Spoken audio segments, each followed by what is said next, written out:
आज का जो समान है, मैं मास्टर ऑल माइटी ऑथोरिटी आत्मा। तो फोन पे कहा कि बहुत कम देखते हैं, तो मुझे जरा भी फीलिंग नहीं हुई। मुझे अंदर से एक खुशी का एहसास हुआ। उसका कारण क्या था कि मैं मास्टर ऑल माइटी ऑथोरिटी हूँ।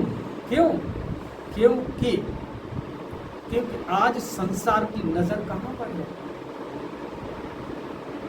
आज संसार की नज़र अगर है तो इस संसार में भौतिकता के ऊपर है, आध्यात्मिकता की ओर नज़र कहाँ है? उनका कोई कमी नहीं है, न उनका कोई दोष है। वो देखें या ना देखें, उनका कोई दोष नहीं है, क्योंकि उन्होंने अपने मन की सृष्टि को रचा ही ऐसा है। भाग्य वो उन्होंने अपने आप को बनाया ही ऐसा है। जैसे आज कहा ना अभी कि बनी बनाई बन रही, मन की सृष्टि कैसे रची है उनकी? वो उनके कर्मों का खाता है, लेखा जोखा है। उसमें उनका अपना क्या दोष है कि लोग सब्सक्राइब कम करते हैं? कारण क्या है? सब्सक्राइब माना किसी वीडियो को देख करके या किसी टॉपिक को देख करके उसको अपना मन देना। सब्सक्राइब करना माना अपना मन देना। मन दे दिया उसको, तब ना उसको किसी चीज को उसने स्वीकार किया। स्वीकृति देना, पसंद आया, उसने स्वीकार किया। लेकिन कारण क्या है? सब्सक्राइब न करना। उनके मन की सृष्टि कैसी है? उनके मन की सृष्टि कैसी है? उसमें तुम्हारा क्या दोष है? जैसी सृष्टि वो रच रहे हैं, मन वैसी ही सृष्टि बनाता चला जा रहा है। उनके जीवन में डिप्रेशन आ रहे हैं, बहुत सारी समस्या आ रही है, उनके जीवन में रोना है। वो भाग्य कौन लिख रहा है? ये मन की सृष्टि लिख रही है, ये मन की रचना कर रहे हैं। वो जो तुमने सब्सक्रिप्शन किया है, तुमने जो उसको सम्मिलित किया है अपने जीवन में, उसी को ही तो तुम्हें भोगना है, उसी को ही तो तुम्हें पाना है। तो जो जैसा सब्सक्राइब कर रहा है वो अपने मन की तैयारियां कर रहा है, तो उनका कोई दोष नहीं है। और रही बात ये, अंदर से खुश क्यों हूँ? जो दूरादेशी बच्चे होते हैं, बाबा मुरली जी कहते हैं दूरंदेशी बच्चे।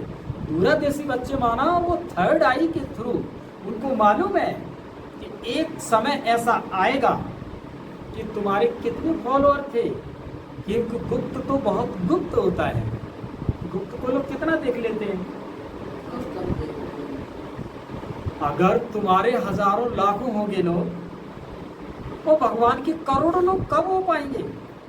भगवान के करोड़ों लोग नहीं हो सकते। उस ऑल माइटी अथॉरिटी के लोग करोड़ों जब होंगे ना, जब उसकी सतयुगी कुंडली में जितनी जनसंख्या है उतने ही तो बच्चे पहुंचेंगे।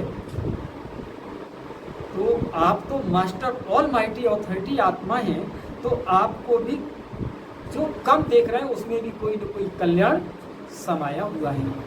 एक दिन ऐसा आएगा, एक दिन ऐसा आएगा कि लोग पूछेंगे कि तुमने तो वहां जाकर के कुछ सीखा था। अगर लाखों लोग होंगे तो लाखों से पूछा जाएगा, और एक दो होंगे तो एक दो से ही पूछा जाएगा। हमेशा धैर्य होना चाहिए। एक तो सुन रहा है, एक तो सुन रहा है, क्योंकि मैं मास्टर ऑल माइटी, उस ऑल माइटी से अगर कनेक्टिविटी है, यही तो रहस्य समाया हुआ है कि आगे आने वाला जो समय है उसमें एक की ही विजय होनी है। किसकी होनी है? एक की विजय होनी है। अरे कोई लाइक भी नहीं करता, कोई गम नहीं है। तुम अंदर से खुश रहिए। क्यों? क्योंकि भगवान को लाइक करना, ऑल माइटी अथॉरिटी को लाइक करना है। और अगर जो नहीं कर रहा है तो भगवान भी उसको लायक नहीं कर रहा है। इसलिए ये सोच करके तुम्हें खुश रहना है, अपने पथ पर चलते जाना है। मैं ऑल माइटी अथॉरिटी हूँ, जो वो परमात्मा सत्ता है, मैं उससे होने वाली जो भी प्राप्तियाँ हैं, इसीलिए मैं मास्टर ऑल माइटी हूँ। ये दूरंदेशी का बहुत बड़ा टॉपिक है। ये दूरंदेशी बुद्धि में रख करके हमें मालूम है कि भगवान अपने बच्चों को किस तरह से इस सृष्टि के रंगमंच पर अपना अपना पाठ खेल खिला रहा है। इसमें कतई क्या नहीं होना है, अपने आप को डिस्टर्ब नहीं होना है, बस अपने कर्तव्य मार्ग की ओर बढ़ते जाना है।